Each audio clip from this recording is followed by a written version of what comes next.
c'est très difficile. C'est très difficile pour nous, surtout ici en Afrique, de trouver un interlocuteur quand quelqu'un vous dit que je ne veux pas que l'information soit partagée, surtout si, sur le plan juridique, là, le droit est avec lui.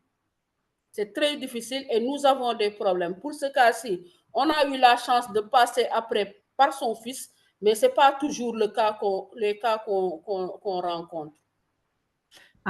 Donc, on essaye quand même de convaincre le patient que ça va soulager quand il a un moyen de partager ça avec ses proches.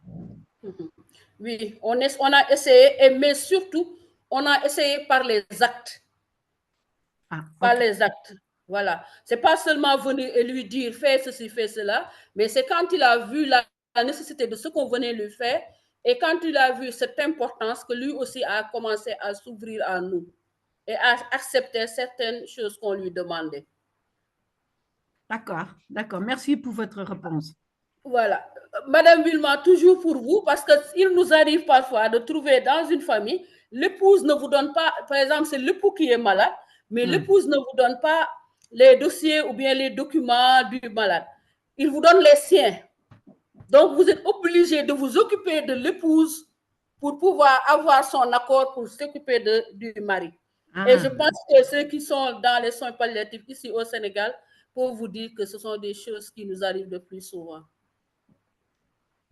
Merci, merci. Merci beaucoup.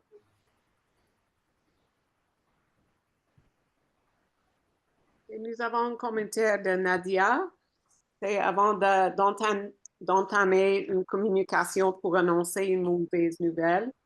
Il est nécessaire de faire un diagnostic de l'état psychologique du patient, son niveau de compréhension, niveau de socio-économique, culturel, ses principes, etc.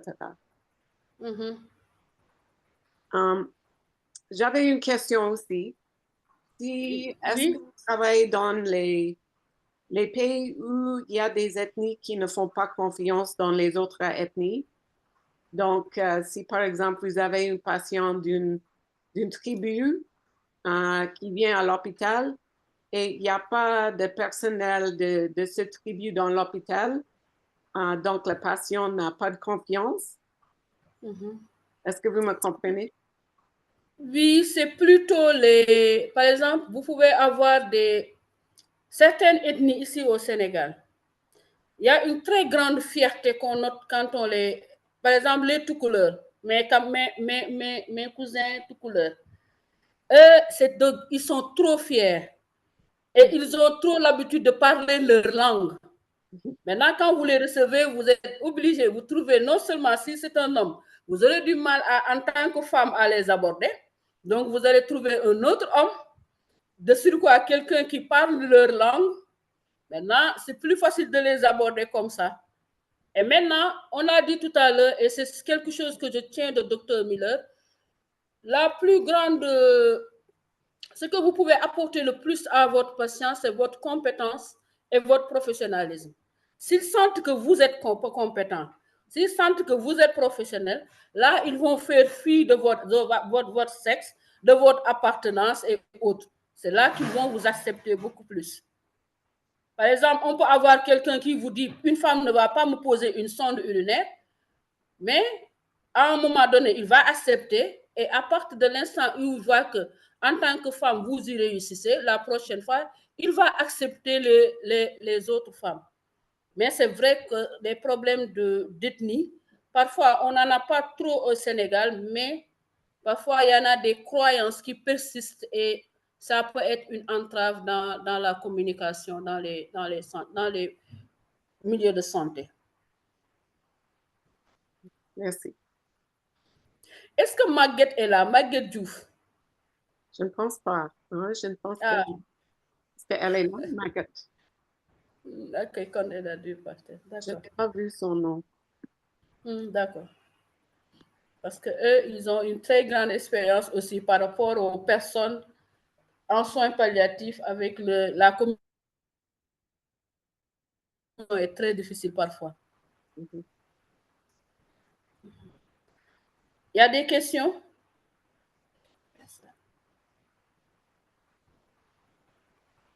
Moi, j'avais une autre question. Quelles sont les barrières que vous expérimentez chez vous avec la communication?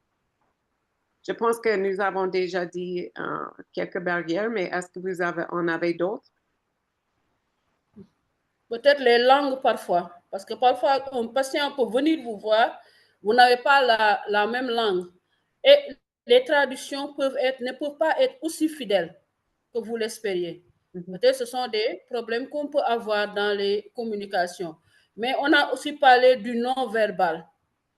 Par exemple, vous avez parfois une façon de vous habiller qui peut heurter le patient dans certains cas.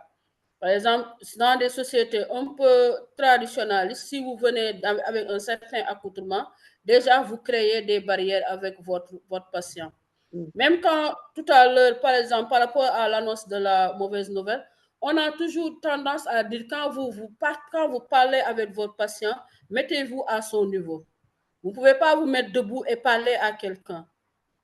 Mettez-vous à votre niveau, comme par exemple le schéma habituel qu'on a, le patient est de part et d'autre, rapprochez-vous de lui, mettez-le en confiance et surtout, vous avez dit tout à l'heure, il y a Minia, je pense qu'il en a parlé dans les commentaires, savoir, on peut jauger son aspect psychologique, on a parlé de perception. S'il est dans les dispositions de vous écouter, tout cela, il faudra en tenir considération. Merci. On a une main à Hermione. Vous pouvez parler? Bonjour à tous. Tout à l'heure, quand le docteur Cissé parlait, quand le docteur Aminata parlait, elle a fait mention de l'honnêteté quand il faut discuter avec les patients.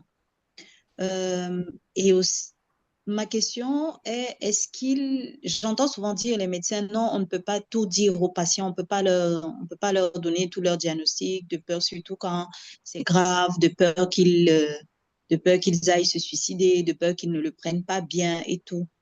Qu'est-ce que vous en pensez? Est-ce que dans le cadre des soins palliatifs, cette conception fait sens? Merci beaucoup, Hermione. Quand vous avez vu, par exemple, dans l'annonce de la mauvaise nouvelle, vous avez une partie où il y a l'empathie, il y a la perception. Il faut d'abord savoir l'aspect psychologique de votre patient. Est-ce qu'il est en mesure d'entendre ce que vous allez lui dire? Parfois, vous avez besoin de lui dire de venir avec quelqu'un de confiance pour pouvoir faire passer la communication. Ce n'est pas toujours facile. Et ceux qui sont venus, par exemple, au Sénégal, peut-être Esther qui est venue ici, va vous dire qu'on utilise beaucoup de gants pour pouvoir parfois donner un diagnostic. Il faut y aller doucement, savoir qui doit être au courant, qui ne doit pas l'être. Est-ce que votre patient même accepte? Dans la partie épice, il y a la partie invitation. C'est à lui de vous inviter à lui donner l'information. Mais parfois, même, vous pouvez lui donner de l'information et il ne l'accepte pas. Ils acceptent le diagnostic, mais ils n'acceptent pas l'information. Il se peut qu'il aille voir ailleurs. Donc, il y a beaucoup de choses qui peuvent vous amener, quelle que soit la communication que vous développez, quelle que soit la manière dont vous donnez l'information, il faut l'accompagner après. Qu'ils sentent, c'est pourquoi à la fin, il y a des stratégies à mettre au point, qu'ils sentent que vous n'allez pas le laisser, que ce n'est pas une fin en soi, que vous allez l'accompagner. Peut-être que ça peut l'aider à l'intégrer, mais c'est très difficile de donner des informations, mais avant de les donner, il faut d'abord jauger votre patient, il faut voir son aspect psychologiquement, est-ce qu'il est prêt? Est-ce qu'il est prêt à écouter ce que vous lui dites?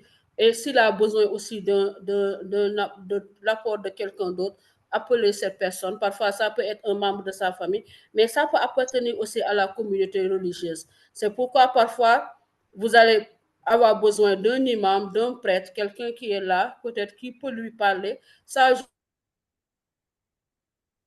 par exemple, à Fan, quand il faisait quand il annonçait à quelqu'un qu'il était séropositif, parfois il y avait quelqu'un qui était là que ça soit un prêtre ou un imam, un homme religieux, en tout cas, qui pouvait après le remonter un peu, lui parler. C'est ce qu'on fait. C'est vrai que la réalité est un peu différente parfois, mais chaque cas a sa spécificité, sa particularité. Allô, docteur Aminata, je peux ajouter un peu? Comment? Je peux ajouter un peu? Oui, allez-y Sylvie, allez-y. Ok. Bonjour la classe, moi c'est Sylvie Dive. Je voulais juste ajouter sur ce que Aminata a dit, aussi la question que la dame a posée. Normalement, on ne force pas l'information sur un patient. Et pendant que vous préparez l'environnement, les patients sentent qu'il y a il y aura une conversation très sérieuse. Donc, il se peut que vous demandiez, voudriez-vous être avec quelqu'un d'autre? Puisque nous allons discuter quand même des choses qui sont très importantes. Et il peut vous dire, peut-être j'entrerai avec ma mère ou avec mon mari, ou non, ça va. Donc, c'est pour nous donner l'autonomie un peu, mais jamais forcer l'information sur un patient qui n'en va pas. Et pendant l'invitation, Voilà. vous lui donnez quand même un coup franc pour lui dire que la nouvelle que je vais vous dire ne sera pas aussi mienne. Donc, ça lui donne qu'il y a quand même une chose très importante qui n'est pas une bonne nouvelle. Donc, ça lui donne déjà un avis d'écouter, mais ne forcez jamais l'information. Il y a des patients qui veulent juste des diagnostics ou je serai guéri ou non. Est-ce qu'il y a d'autres choses à faire? Donc, on se limite à ce niveau-là. Si le patient n'est pas prêt de le recevoir, on ne force pas. Merci. Moi, ma question s'inscrit dans le cadre d'un patient qui invite, qui veut connaître son diagnostic. Et est-ce que pour ce type de patient, on a le droit de lui donner? Ah oui, si vous pensez qu'il veut et qu'il est en mesure de supporter cette information. C'est pas toujours. Est-ce que vous pensez qu'il est en mesure de supporter cette information aussi? Tout cela, il faudra juger de son aspect psychologique. Pas seulement parce qu'il veut, mais aussi il faut voir vous-même. Est-ce que vous pensez que votre patient peut supporter cette information à l'état actuel où vous lui parlez? Donc, si je comprends bien, ça reste subjectif. Ça reste assez subjectif. Oui. Et parfois, parce que c'est très complexe. Un patient, vous pouvez penser qu'il est en mesure d'accepter l'information et lui-même pense pouvoir le faire, mais par rapport à la réaction que vous aurez après, vous allez savoir qu'il n'était pas prêt. Si vous pensez que l'information est assez lourde pour votre patient, demandez-lui peut-être d'être avec quelqu'un, de venir, qu'est-ce qu'il y a quelqu'un de confiance en qui il peut parler après. Je pense que c'est mieux. Je voulais aussi poser cette question d'une manière différente. Attendez l'avis de Sylvie aussi. Oui. Je voulais aussi poser cette question d'une manière différente. Oui. Nous, en tant que le corps soignant, pensons-nous que le patient a droit à connaître ce qui se passe avec lui? Moi, je pense que oui, un patient a le droit de connaître ce qui lui arrive. Parce qu'il fait partie intégrante et surtout dans la partie soins palliatifs, il est la personne qui va vivre avec. Il est la personne. Dans la notion de soins palliatifs, on a aussi cette partie peut-être à fin de vie. Il y a tout ce schéma qu'il doit préparer, il y a tout cet environnement qu'il doit redisposer pour que peut-être son départ soit, entre guillemets, plus favorable. Mais s'il n'est pas au courant, comment il fait pour se réapproprier le peu d'histoire qui lui reste? Comment il fait pour reprendre le contrôle sur une situation qui lui vole sa vie? Oui. En fait, je comprends votre question, d'autant plus qu'on a les mêmes problèmes parce qu'il peut arriver qu'un membre de la famille soit du diagnostic, mais vous dites vous-même en tant que prestataire de santé, je ne veux pas que mon père ou mon frère ou ma soeur sache qu'il a telle chose. Ça, nous, on le vit au quotidien et c'est très difficile dans pareil cas. On va vous dire, je ne veux pas, je le connais plus que vous et je sais que si elle sait qu'elle a telle maladie, elle ne va plus vivre tout cela. Maintenant, vous avez un problème de conscience. Comment est-ce que je dois réagir en pareille situation? Et on l'a beaucoup. Et je peux vous dire que ce sont des problèmes qu'on a parfois au quotidien. Et là aussi, là, à ce moment-là, ça peut être compliqué parce que parfois, oui, les personnes projettent leurs propres craintes et pas celles du patient. Il vient voilà. avec sa perception, son mal-être et son malaise qu'il va coller au patient. Et c'est pour ça que je dis, ça peut être très subjectif et une subjectivité Oui. qui, à mon avis, peut parfois desservir la personne la plus concernée dans l'histoire. Oui. C'est pourquoi on dit aussi, il n'y a pas de... Je pense que c'est traité au cas par cas. Tout le temps. Oui, je suis Par exemple, si d'accord vous avec avez vous. un patient, si vous avez un patient, quelqu'un qui vous dit, je ne veux pas que ma mère, ma soeur fasse le diagnostic, alors que c'est lui-même qui paie les frais d'hôpital, c'est lui-même qui prend en charge sa soeur, vous ne pouvez pas aller au-delà de ses souhaits. Qu'est-ce que va risquer votre patient après? Vous êtes ce sont des contextes que nous-mêmes nous vivons au quotidien en tant que prestataire. Et c'est ce qui est le plus courant. Et parfois, ce sont les patients eux-mêmes qui vous disent, je ne peux pas savoir. Ou bien qui vous disent, oh, de toute façon, qu'on doit toujours mourir de quelque chose, je ne veux rien savoir. Tout cela, on le vit au quotidien.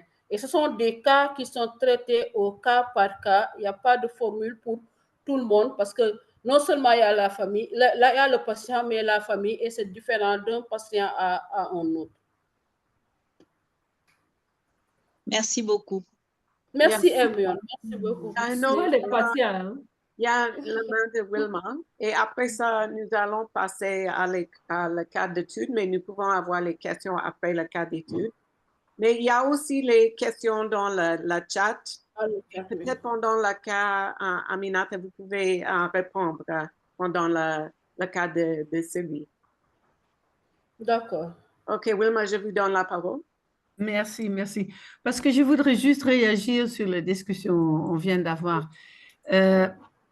Moi, les patients que je connais, et c'était presque tous des patients avec du cancer, si les patients demandent je veux savoir mon diagnostic, c'est parce que il est vraiment prêt de savoir et de sortir l'insécurité, c'est quoi, et j'attends de résultats, et ça reste insécure.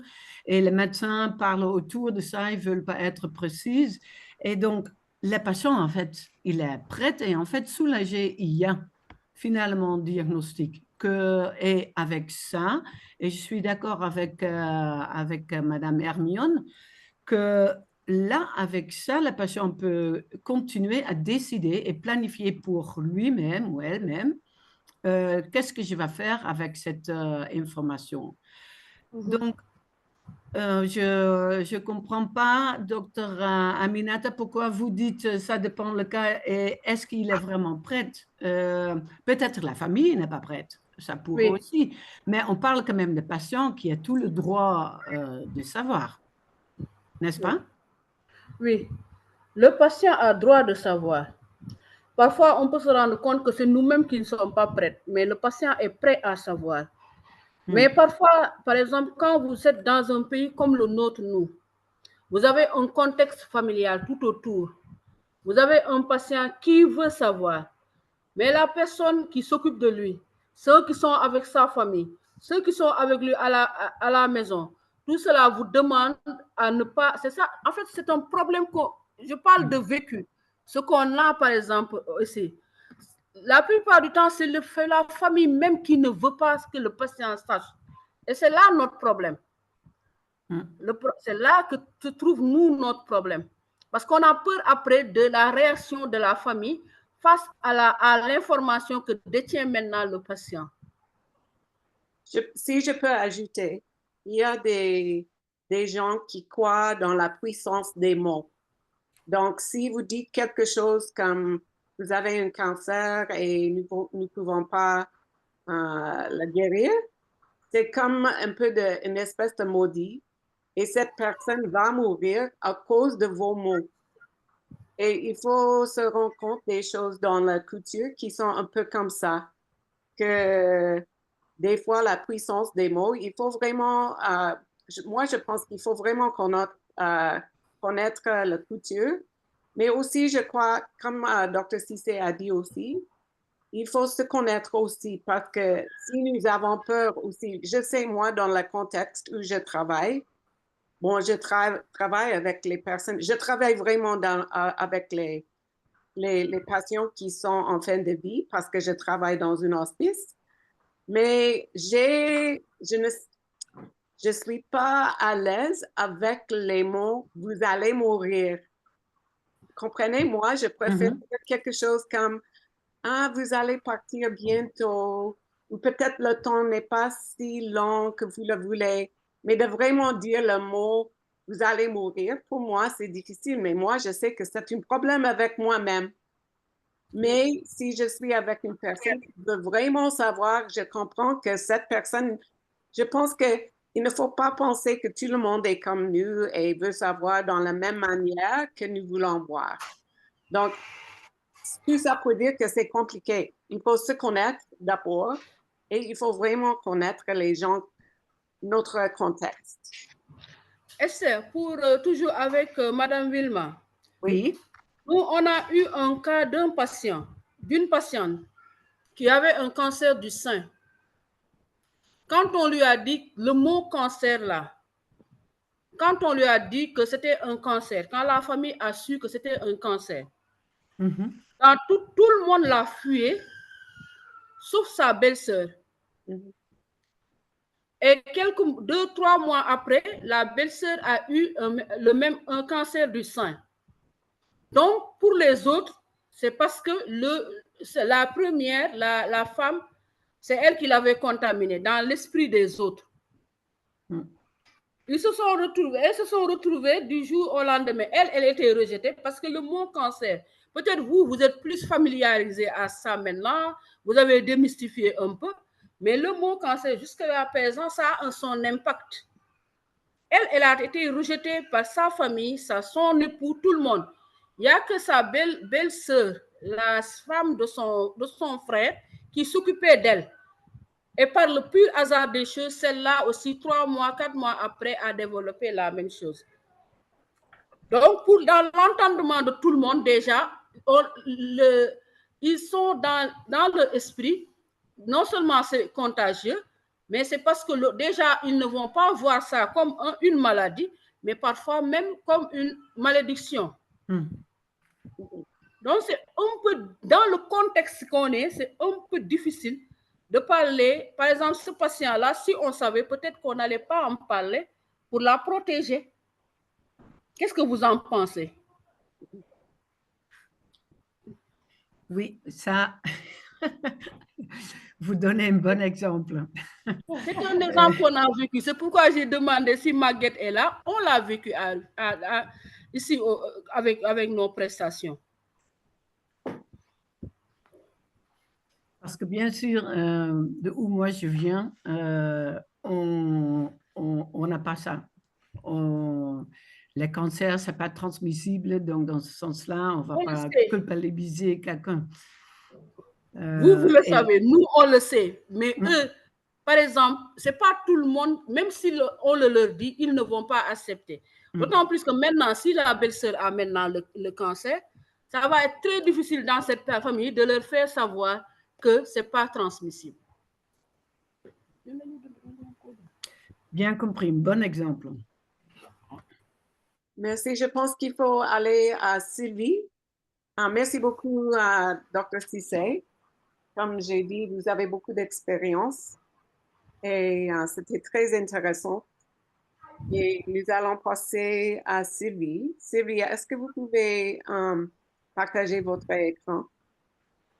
Je vais arrêter de partager, comme ça j'aurai l'accès, je passe à partager.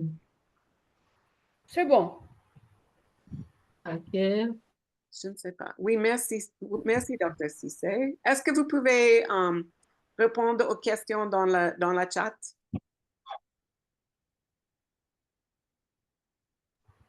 D'accord. Sylvie, vous pouvez partager, je pense. J'ai arrêté le partage. Est-ce que le host disabled the participant screen sharing? Oh, attendez. Yeah, the host has disabled the participant screen sharing. OK. Attendez, je vais demander à Erin.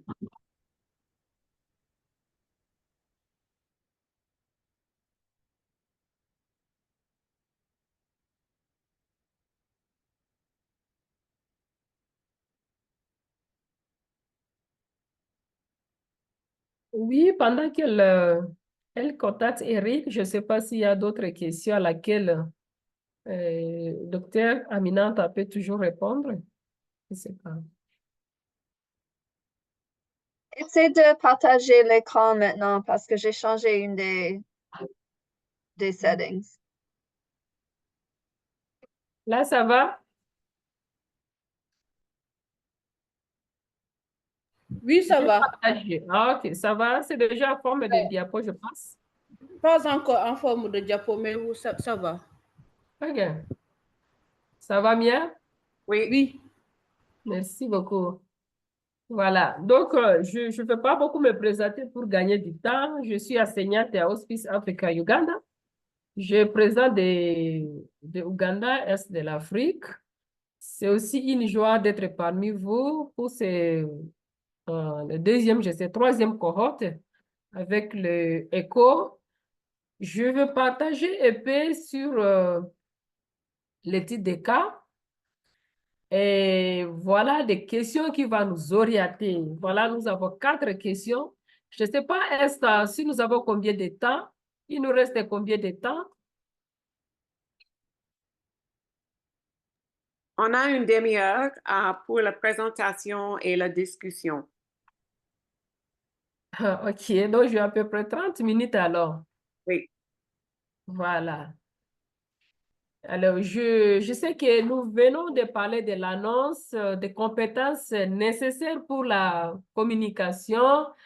On a eu à échanger, mais d'après tout, les patients connaissent bien son corps que nous-mêmes. Nous venons aider, mais les patients comprennent bien leur corps que nous, les corps soignants. Parfois, on est en train de se décevoir nous-mêmes, hein, quoi. Donc, voilà notre question. Quelles informations doivent être partagées avec avec les patients et la famille? Que faire si le patient ou sa famille nous demande le diagnostic? Pourquoi les prestataires de soins de santé hésitent-ils à partager le diagnostic ou le pronostic avec les patients ou les familles? Est-il important que le patient et la famille sachent la vérité? Pourquoi? Est-ce qu'il y a des réponses à cela? Pourquoi pas? Alors, je vais partager une étude de cas des jeunes femmes de 34 ans enceintes, deuxième trimestre de sa grossesse, avec un masse au niveau maxillaire gauche de 2022 qui a été diagnostiqué en 2023. La masse musculaire gauche, d'abord, a été remarquée par elle-même. C'était une tumeur douloureuse, s'est développée rapidement. Diminution de la vision de l'œil puisque c'était gonflé.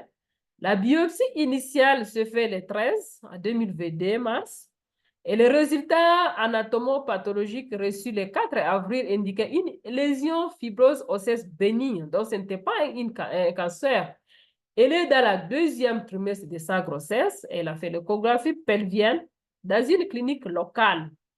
Massiship, ça, c'est une organisation plus grande hein, qui essaie d'aider beaucoup de pays, surtout à la chirurgie et d'autres pathologies, tout au long de l'océan, de mer à l'Afrique de l'Ouest. Il lui expliqua le risque de subir une intervention à cet état-là, la probabilité d'étouffement par les tumeurs qui pourra menacer sa survie. Mais le 27 avril, la patiente a suivi l'intervention chirurgicale. Les tissus obtenus ont été soumis à un examen anapathologique. Donc, le diagnostic a relevé vraiment ostéosarcome riche à cellules géantes. Donc, c'était une tumeur cancéreuse. Évaluation holistique de la douleur et des symptômes, y compris le traitement qu'elle a subi. Déjà, le 29 mars, je dis à 2023, Massy a informé les maris du diagnostic. Il a demandé que les patients ne soient pas informés.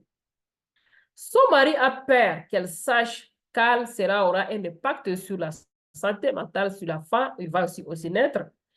Elle a été hospitalisée et son bébé est né par césarienne en août. Une bonne nouvelle. Elle a commencé une chimiothérapie après l'accouchement. Pendant son séjour à l'hôpital, elle a eu des difficultés à s'alimenter à raison des reflux de son visage. L'équipe médicale a décidé de serrer une sonde nasogastrique. Vous connaissez comment ça gêne. Elle a retiré la sonde parce qu'elle ne voulait pas. Elle a eu un pont d'eau à côté de son lit où il prend des petites de temps en temps. Elle a subi sa deuxième chimiothérapie en septembre. Elle est rentrée chez elle. Elle allait bien, je pense.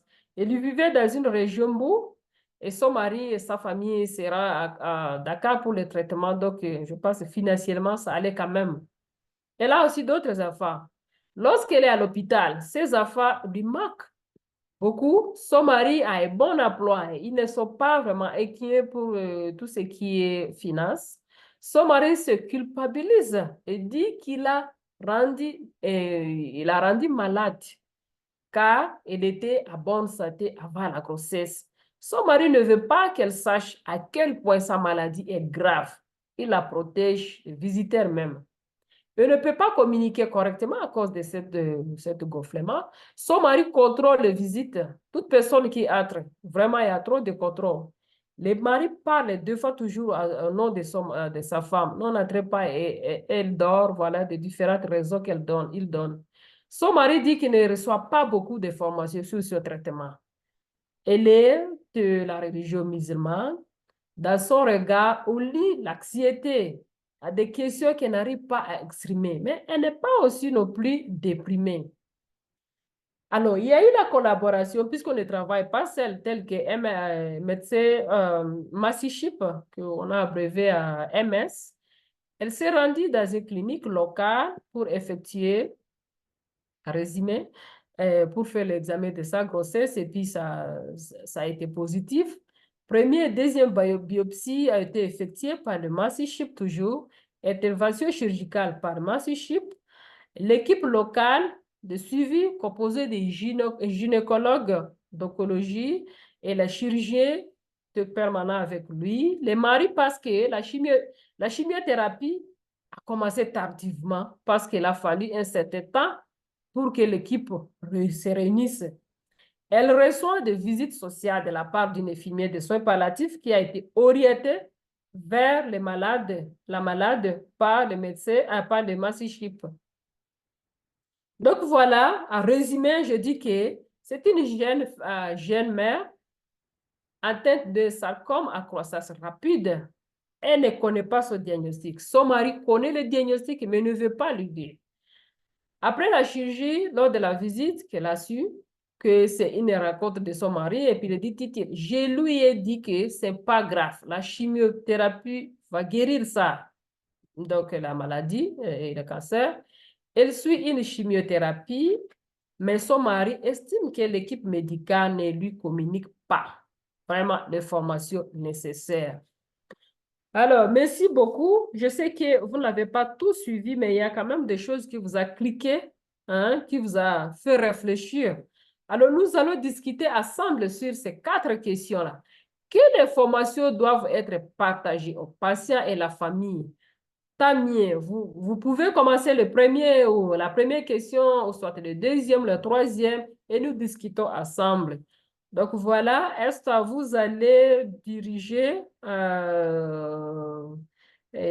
qui soulève la main, voilà, et puis nous serons là pour répondre. Merci beaucoup. D'accord, merci Sylvie. Donc, est-ce qu'il y a des réponses à ces questions? Vous pouvez lever la main ou bien mettez-le dans la chat.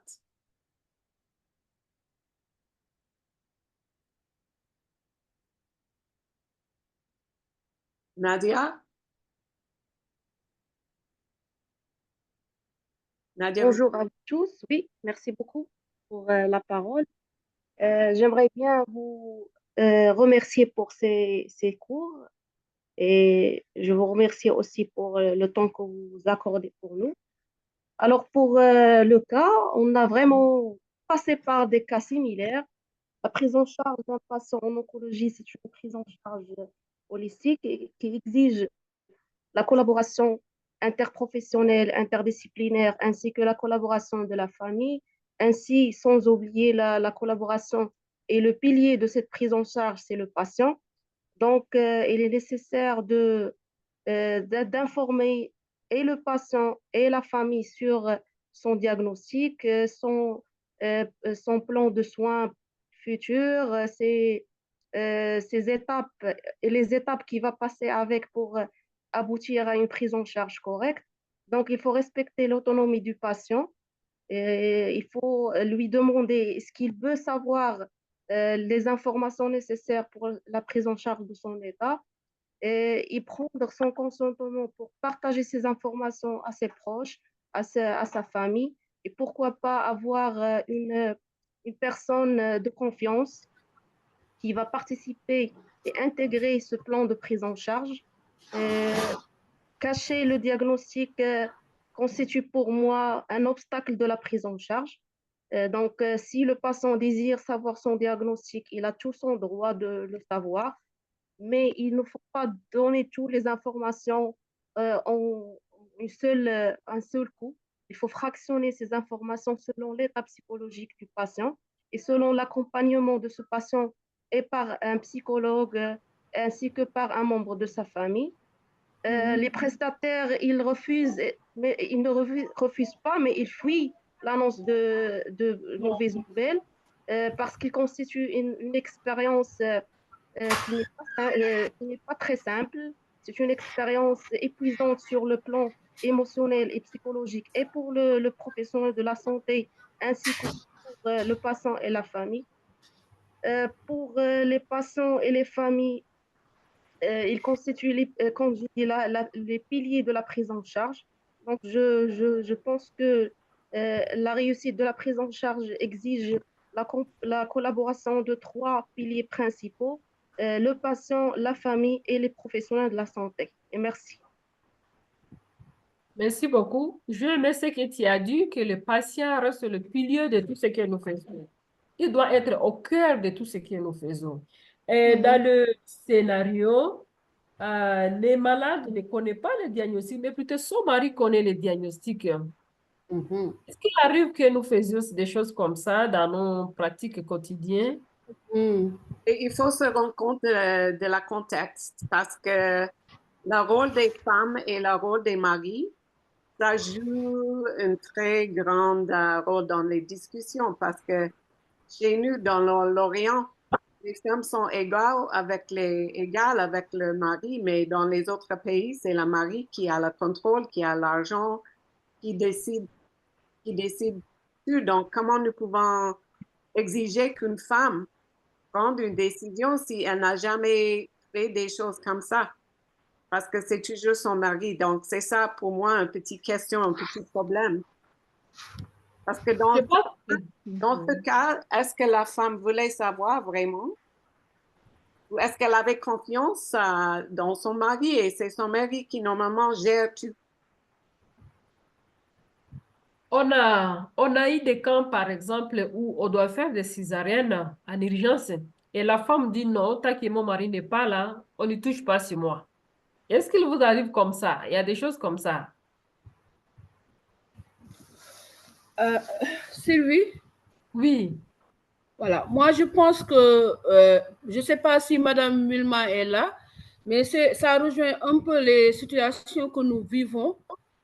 Concrètement, c'est là, par exemple, vous avez son mari et vous vous rendez compte, le problème, c'est son mari lui-même, parce qu'il se sent coupable. il dit que c'est parce que c'est à cause de lui que son épouse est malade. Donc, ce sont ses propres craintes, sa propre culpabilité qu'il le transfère sur le personnel de santé. D'autant plus qu'à la fin, il accuse même le personnel de ne pas avoir donné les bonnes informations. Donc, ce sont des situations comme ça qu'on vit. Esther l'a signalé tout à l'heure. Le mari, c'est lui qui est le père, le responsable de la famille. Il en vient même à surveiller les prestataires de santé, les infirmières de soins palliatifs pour qu'ils ne donnent pas l'information à son épouse. Et c'est ce qu'on vit au quotidien et c'est très difficile après de prendre certaines...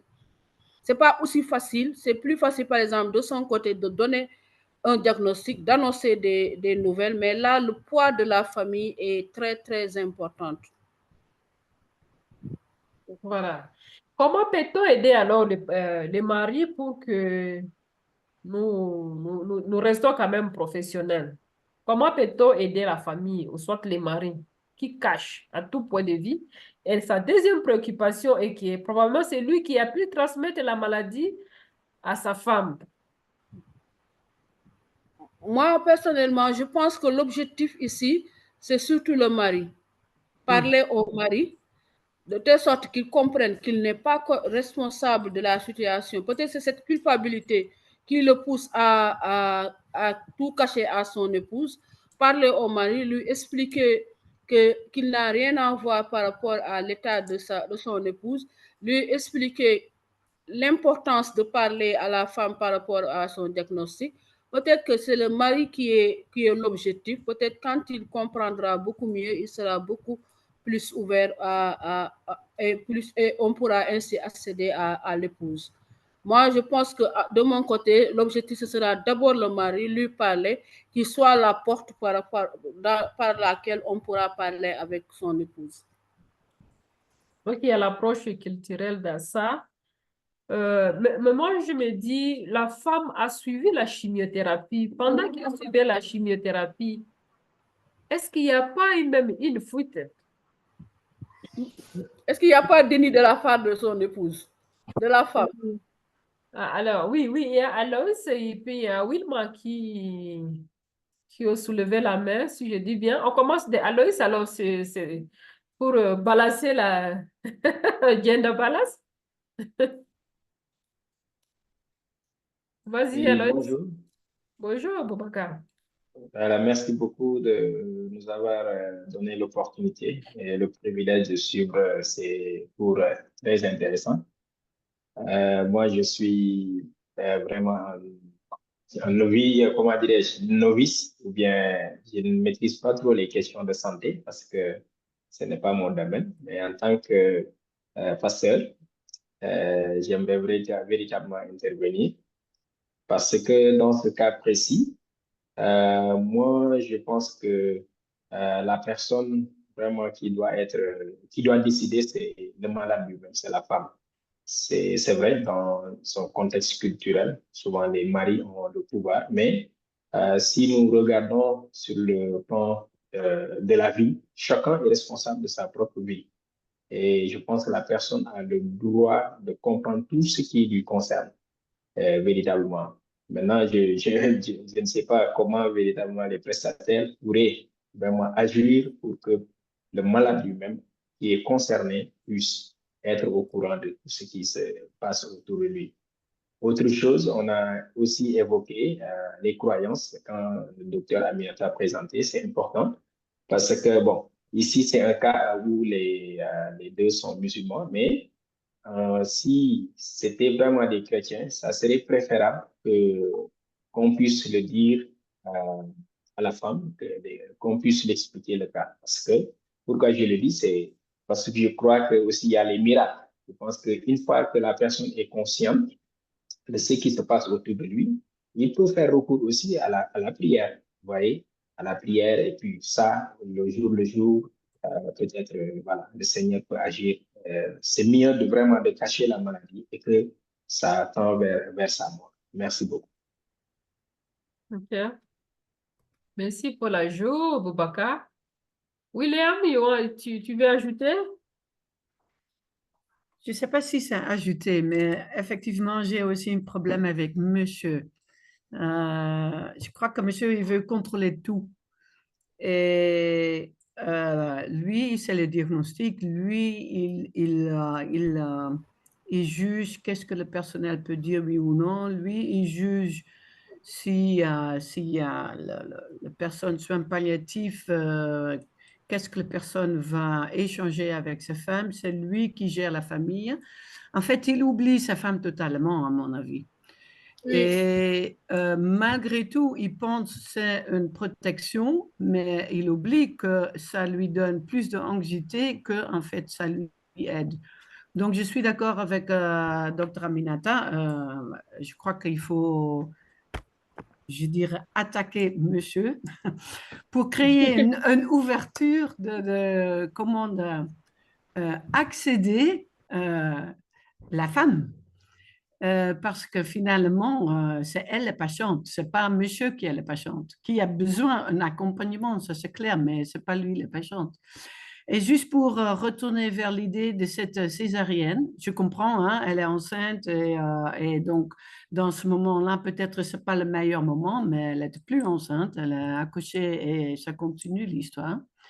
Je connais très bien dans des sociétés où on travaille que la femme n'a très régulièrement pas le droit même d'y aller en centre de santé si le mari ne donne pas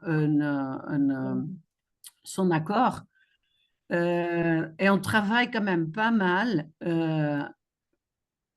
avec les sociétés, dont des hommes et des femmes, pour comment on peut essayer de changer ça. Parce qu'on voit pas mal de femmes qui meurent en couche à la maison avec une hémorragie parce qu'elles n'ont pas le droit de venir à le centre de santé. Et donc, ce sujet est même pas trop sensible, mais je comprends. C'est quand même pas mal de travail à faire, mais ça reste pour moi la dame est la patiente et le monsieur, c'est la porte d'entrée. Merci. Merci beaucoup. Alors, y a-t-il d'autres... Avec Daddy ou Daddy, mais je ne vois plus la main. Est-ce que Daddy est toujours là? Alors, je suis là, s'il vous plaît. Je peux? Vas-y. Ok, merci beaucoup. Merci. Je dis merci à la présentatrice, à tout le monde. Et merci de m'avoir accordé la parole. Je pense que j'avais levé la main il y a longtemps, mais tous mes points ont été presque déjà balayés. Mais je voulais peut-être revenir. J'aimerais revenir sur un point qui est que moi j'ai estimé capital dans les cas présentés. Je pense que le grand problème dans tout ça, c'est les maris. Parce que s'ils continuent à garder cette information, à mon humble avis, ils risquent même de déprimer, et voire même de mourir avant même sa propre femme, quoi. Alors, nous, en tant que personnel, pour la réussite de la prise en charge de notre dame, il faut vraiment expliquer clairement au mari. S'il lui comprend, tout sera fait et tout sera du succès, quoi. S'il lui comprend, il peut maintenant expliquer aussi à sa femme et ça va de pair aussi avec l'acceptance, voire même le traitement en soi. Lorsque la femme peut-être sera en retard, elle risque de tout refuser et ça va encore compliquer davantage. Moi, je pense que l'idéal ici, c'est de ne pas vraiment cacher l'information, mais plutôt discuter clairement avec le mari. Et nous, en tant que personnel, notre rôle est d'expliquer aussi les diagnostics, à ne pas cacher réellement les pronostics, expliquer ça au mari clairement, s'il lui comprend, à ne pas aussi comme il s'y culpabilise, ce qui n'est pas bon, il faut lui dire que ce n'est pas toi, c'est une maladie, voilà, expliquer un peu l'origine, l'otiopathogynie, ainsi de suite, et dire la vérité. Moi, je pense que ça sera une grande clé dans la réussite de ces cas ici. En tout cas, merci beaucoup. Merci beaucoup. Je reviens à la première question. Quelles informations doivent être partagées aux patients et la famille? Est-ce qu'il y a une personne qui peut me le dire? Oui. Alors, quelle information partager aux patients? Donc, La l'information, au patient, il faut lui dire que vous êtes malade et votre maladie, c'est telle. Et telle maladie, ça, il y a un traitement comme ça, qui prendra autant de temps. Et voilà. Et la famille aussi, on doit leur dire que nous allons faire, nous, en tant que personnel, tout ce qui est à notre possible, de vous donner les médicaments par rapport à votre malade, mais sans pour autant cacher les pronostics, quoi. Donc, on va leur expliquer que vous êtes malade, voilà le nom de votre maladie, et demander aussi l'accompagnement de la famille, parce que avec quelque chose d'oncologie, ça prendra réellement du temps. Il faut vraiment leur dire la vérité, quoi. Et moi, je ne sais pas si le mot cancer est couramment utilisé dans nos différents pays où il y a des termes particuliers qu'on utilise pour quelqu'un qui n'est pas parti, par exemple, à l'école.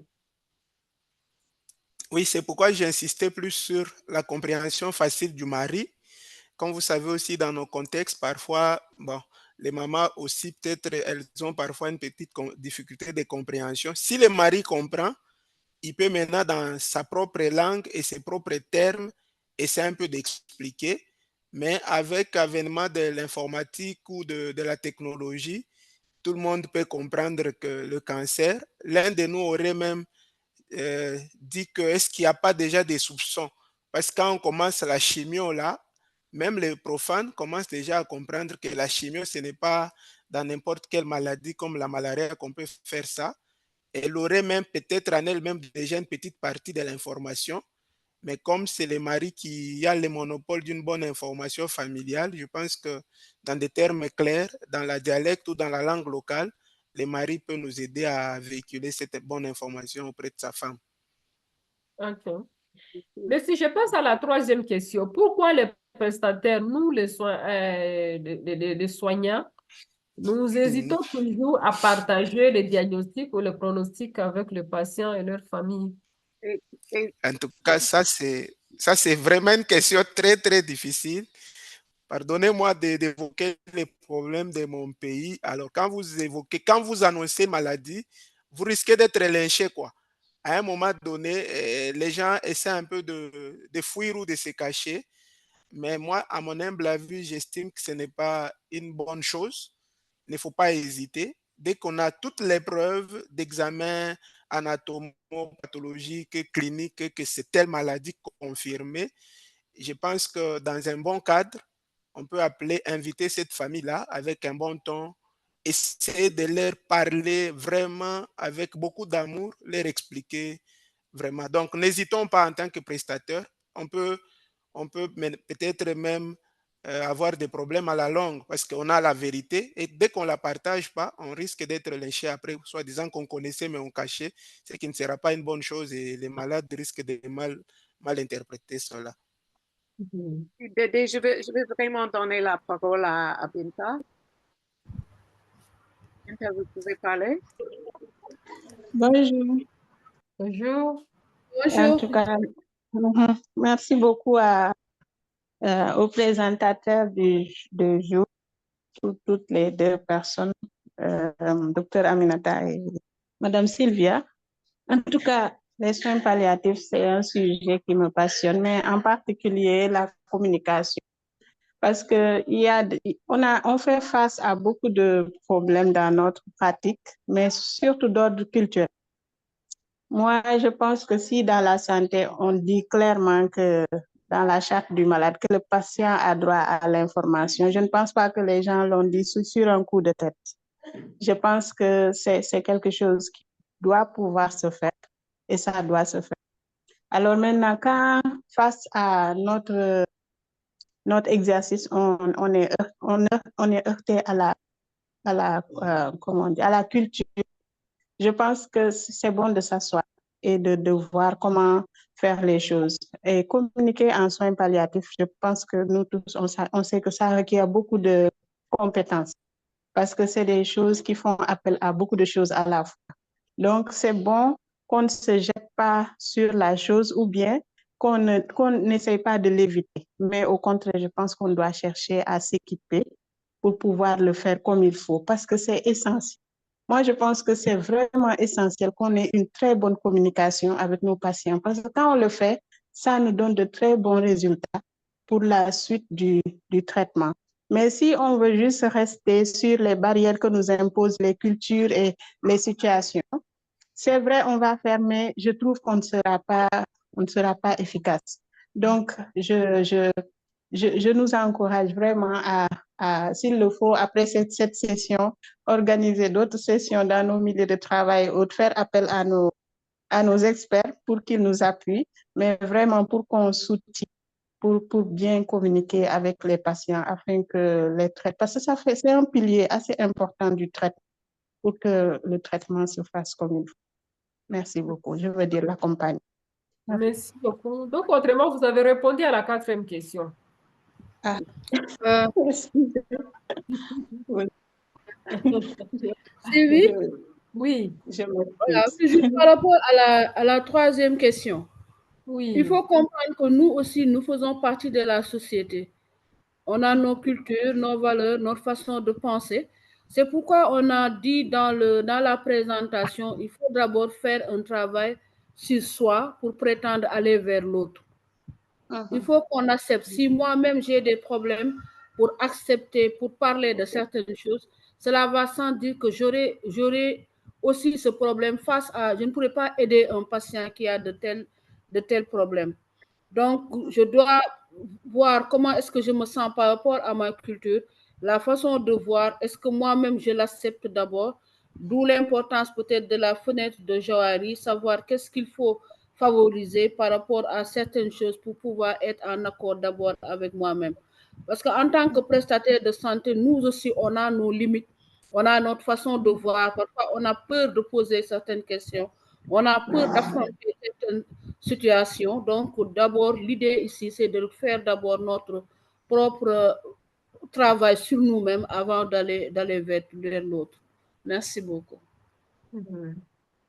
Merci beaucoup. Oui, le temps s'en prie. Je pense que Nadia, si vous avez un petit commentaire. Oui, merci. Concernant pourquoi le professionnel de la santé hésite l'annonce d'une mauvaise nouvelle, comme vous le savez, nous sommes des êtres humains. La confrontation, l'exposition répétée à une expérience épuisante sur le plan émotionnel et psychologique constitue la première cause de cette hésitation, de cette fuite. Mais aussi, il y a un obstacle devant le professionnel de la santé, c'est de ne pas avoir le pouvoir de répondre à toutes les questions de la personne devant cette annonce de mauvaises nouvelles. Par exemple, si une maman il va laisser derrière elle sa famille, ses petits-enfants, quand il me pose la question que va arriver à mes enfants, alors je me sens enchaînée avec une question que je ne peux pas donner la réponse à cette question. Donc, la plupart des personnes essayent de fuir cette confrontation d'annonce de mauvaises nouvelles et de ne pas vivre cette expérience d'obstacle et d'impasse devant ces questions qui n'ont pas de réponse. Et merci. Merci. Je dis qu'il est nécessaire d'avoir des compétences de communication. Peut-être c'est ce qui nous manque parfois, où nous en avons, mais on se met dans des... On ne sait pas où commencer. On ne sait pas comment le dire. C'est pour cela qu'Aminata a dit, c'est mieux toujours de se connaître. Et nous travaillons dans une équipe. À chaque fois qu'on ait le temps de réfléchir sur la journée, comment la journée s'est-il passée? Quelles sont des choses que je peux corriger? Et avec la supervision, avec aussi le soutien dans une équipe, on y parvient, puisque c'est un contrat que vous commencez avec les malades, c'est un accompagnement. Ni derrière, ni devant, on est ensemble avec les malades. Puisque moi, je pense que même quand vous annoncez une mauvaise nouvelle, ce n'est pas à ce niveau. Le cheminement commence, c'est là où ça commence et vous accompagnez les malades jusqu'à la fin et même avec la famille. Et cela nous aide à maintenir la confiance, réduire l'incertitude, émotion le plus difficile à supporter. En tout cas, quand on ne connaît pas bien, j'imagine quand on vous donne, vous faites un test de VIH-Sida et chaque fois que vous venez au labo pour prendre les résultats, on vous dit, bon oui, mais il faut le superviseur. Le lendemain, l'autre dit, ah, c'était l'infirmier qui doit vous donner. Ah, c'est la même chose qui se passe aussi dans notre système sanitaire parfois. On dit c'est tel médecin, c'est le médecin traitant qui doit toujours annoncer une mauvaise nouvelle. C'est pas ça, c'est pas ça. Et les malades est départagé. Alors, quand on n'exprime pas, c'est là où le malade devient même plus malade au-delà de ce que nous y passons. Et ça l'aide aussi d'éviter de donner des faux espoirs. Peut-être que je vais guérir, peut-être que ça ira. Et pourtant, si ça a été annoncé, il va se justifier, il va essayer essayer de s'ajuster à la réalité et pour commencer maintenant à faire un nouveau plan de sa vie, permettre à s'adapter émotionnellement, pratiquement, c'est de faire ses vœux ou de faire son testament, comment encadrer ses affaires, et tout cela pourra contribuer à un bien-être sur la qualité des malades. Les décisions, voilà. Prévenir aussi des conspirations.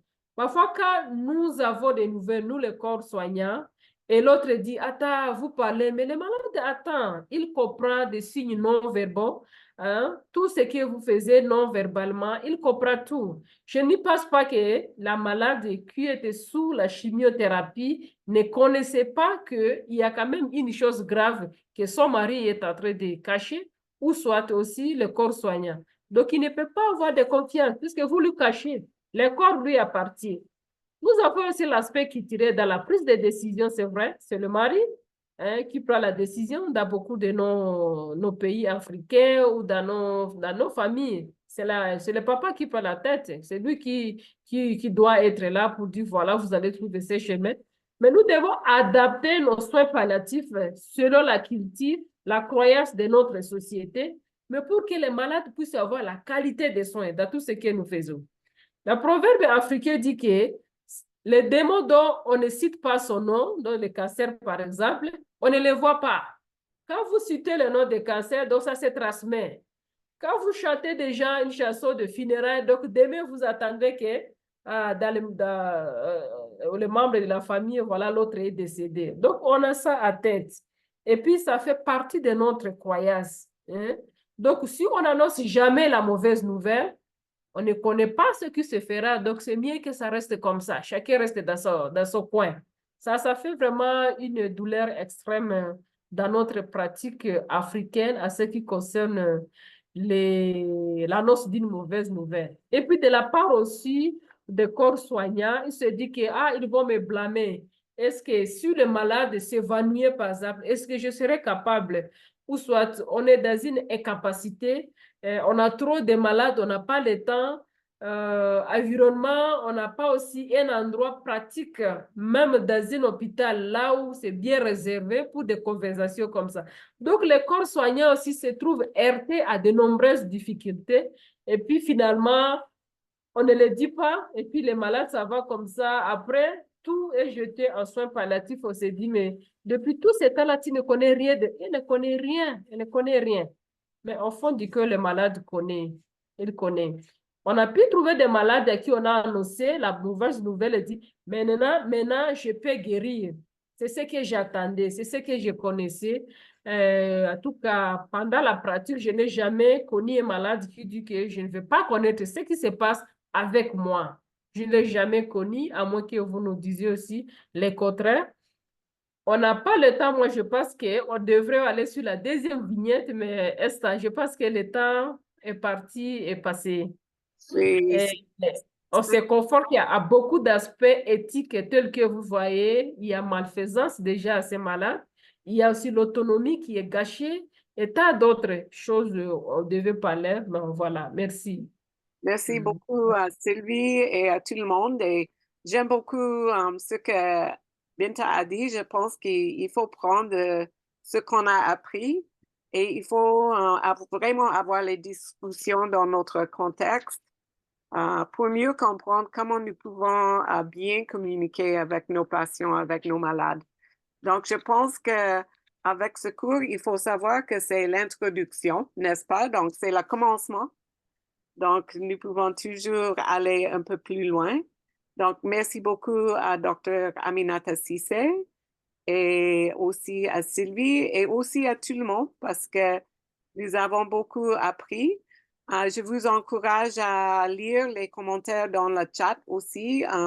Moi, j'ai pris les photos avec mon portable et je vais mettre les questions dans le chat. Comme nous avons un groupe de WhatsApp, et vous pouvez toujours aussi mettre vos questions dans le groupe de WhatsApp. Mais pour aujourd'hui, il faut terminer parce qu'on est un peu tard. Donc, merci encore à tout le monde. Je pense que la prochaine cours, c'est sur l'auto-soin. Et est-ce que c'est dans 2 semaines? Dans un mois? Je ne vois pas le programme. Merci beaucoup à tout le monde. Merci. Donc, merci et à la prochaine. Et bon courage. Merci. Bon courage avec le travail. Merci. Merci beaucoup. Merci beaucoup. Au revoir. Au revoir, bye bye. Au revoir.